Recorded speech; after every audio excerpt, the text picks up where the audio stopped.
تذکرہ کرتے ہیں اولاد سیدہ خدیجۃ الکبریٰ رضی اللہ تعالی عنہا کا۔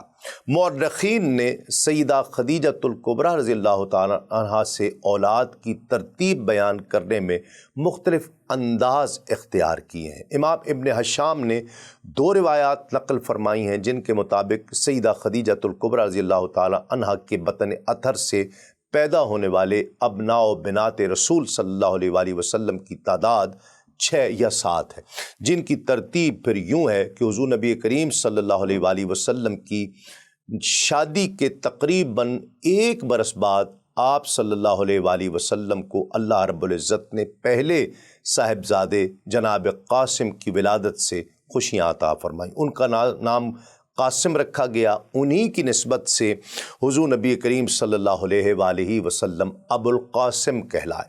سیرت ابن حشام میں ابن اسحاق رحمۃ اللہ علیہ کی ایک روایت کے مطابق حضرت قاسم رضی اللہ تعالیٰ عنہ کے بعد اور سیدہ خدیجہ رضی اللہ تعالی عنہا سے 2 اور صاحبزادے اس جہان رنگ و بو میں جلوہ آرا ہوئے، جن کے اسماء مبارکہ طیب اور طاہر رضی اللہ تعالی عنہما ہیں، جبکہ امام ابن حشام رحمۃ اللہ علیہ سے مروی ہے کہ حضرت زبیر رضی اللہ تعالیٰ عنہ کی روایت کے مطابق حضرت قاسم رضی اللہ تعالیٰ عنہ کے علاوہ سیدہ خدیجۃ الکبریٰ رضی اللہ تعالی عنہا سے صرف 1 صاحبزادے پیدا ہوئے جن کا نام نامی عبداللہ تھا۔ انہی کو طیب اور طاہر دونوں القام سے یاد کیا جاتا ہے، جبکہ بیٹیوں میں حضور نبی کریم صلی اللہ علیہ وآلہ وسلم کی بڑی صاحبزادی سیدہ زینب بنت محمد پیدا ہوئیں، پھر ان کے بعد سیدہ رقیہ بنت محمد کی ولادت ہوئی، پھر رقیہ سے چھوٹی صاحبزادی حضرت ام کلثوم رضی اللہ تعالی عنہا تھی۔ حضرت خدیجۃ الکبریٰ رضی اللہ تعالی عنہا سے آپ کی آخری اولاد سیدۃ النساء سیدہ فاطمہ الزہرا رضی اللہ تعالی عنہا ہیں، جو آپ صلی اللہ علیہ وآلہ وسلم کو سب سے زیادہ محبوب تھیں۔ انہی کو آپ نے خواتین جنت کی سردار فرمایا۔ آپ رضی اللہ تعالی عنہا شیر خدا علی المرتضیٰ رضی اللہ تعالی عنہا کے نکاح میں آئیں۔ آپ سیدہ کائنات ہی حسنین کریمین کی والدہ ہیں۔ خاتون کربلا سیدہ زینب بنت علی اسی جوڑے کی شیر دل بیٹی تھی۔ سیرت ابن حشام میں ہے کہ حضرت قاسم رضی اللہ تعالی عنہ اپنی رضاعت مکمل کیے بغیر ہی اللہ کو پیارے ہو گئے۔ مسند فریابی میں ہے کہ حضرت قاسم رضی اللہ تعالیٰ عنہ کے انتقال کے بعد ایک مرتبہ حضور نبی کریم صلی اللہ علیہ وآلہ وسلم حضرت خدیجۃ الکبریٰ رضی اللہ تعالی عنہ کے پاس تشریف لائے۔ وہ اپنے نور نظر کے فراق میں گریہ بار تھیں۔ انہوں نے عرض کیا کہ یا رسول اللہ صلی اللہ علیہ وآلہ وسلم، اللہ تعالیٰ قاسم کو جنت عطا کرے، کاش ان کا وصال رضاعت کی تکمیل کے بعد ہوتا، اس طرح ان کی جدائی برداشت کرنا میرے لیے قدر آسان ہو جاتا۔ آپ صلی اللہ علیہ وآلہ وسلم نے فرمایا، جنت میں ایک حور ہے جو قاسم کی رضاعت کو مکمل کرے گی۔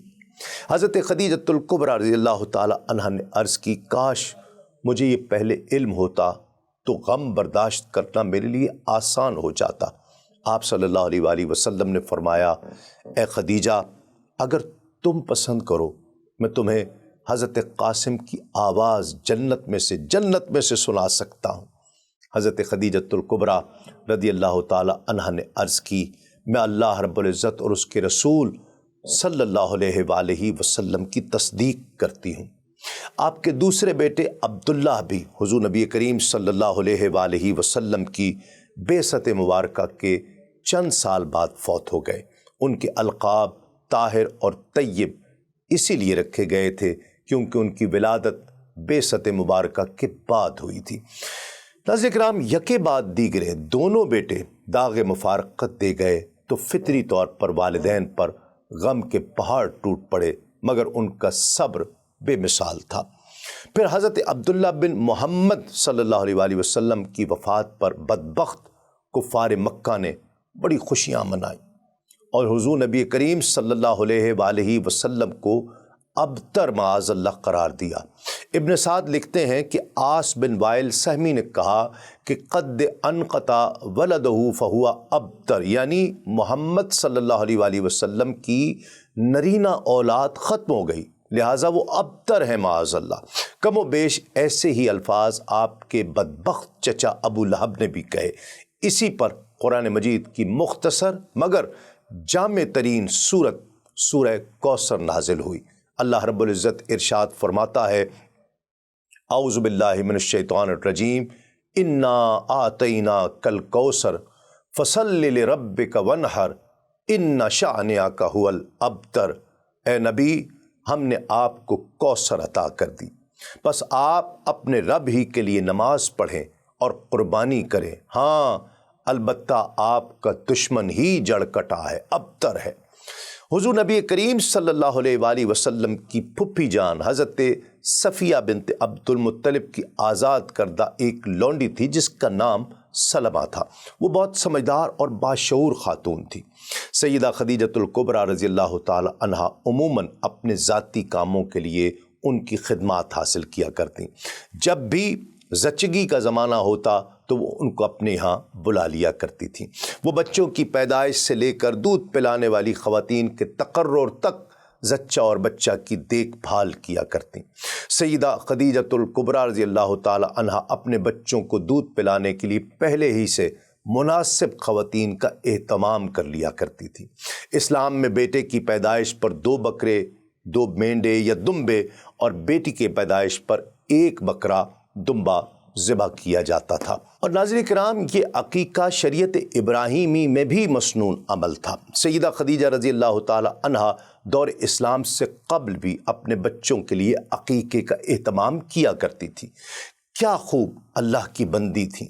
یہ حضرت ابراہیم اور حضرت اسماعیل علیہ السلام کے وقت سے عربوں میں رائج تھا، مگر اکثر لوگ اسے بھول چکے ہوئے تھے۔ نبی محترم صلی اللہ علیہ وآلہ وسلم نے اس سنت کو پھر سے زندہ کیا۔ ڈاکٹر محمد حسین مشاہد رضوی نے جناب خدیجۃ الکبریٰ رضی اللہ تعالی عنہا کی عظمت کو کیا خوب الفاظ میں خراج تحسین پیش کیا ہے۔ کہتے ہیں کہ نصاب عشق و وفا سیدہ خدیجہ ہیں، قرار شاہ دنا سیدہ خدیجہ ہیں، اور خدیجہ ہی ہیں بلا شبہ جدہ سادات، بنائے آل عبا سیدہ خدیجہ ہیں، اور لٹا دیں دولتیں اسلام کی بقا کے لیے، معین دین خدا سیدہ خدیجہ ہیں۔ در کرم سے کوئی بھی نہیں گیا خالی، در کرم سے کوئی بھی نہیں گیا خالی، کمال جود و سخا سیدہ خدیجہ ہیں، اور خوشی ہو یا کہ ہو غم مصطفیٰ کے ساتھ رہیں، نشان صبر و ولا سیدہ خدیجہ ہیں، اور ہرا پہ توشہ لیے ان کا دم بدم جانا، کمال حلم و رضا سیدہ خدیجہ ہیں، اور نہ ہوگا شور و شغب کوشق خدیجہ میں، مکین خلد اولا سیدہ خدیجہ ہیں، کہ جن پہ عرش سے تسلیم حق ہوئی نازل، پسند ذات خدا سیدہ خدیجہ ہیں، اور مٹیں گے تیرے مشاہد تمام رنج و علم، مٹیں گے تیرے مشاہد تمام رنج و علم، کہ درد و غم کی دوا سیدہ خدیجہ ہیں۔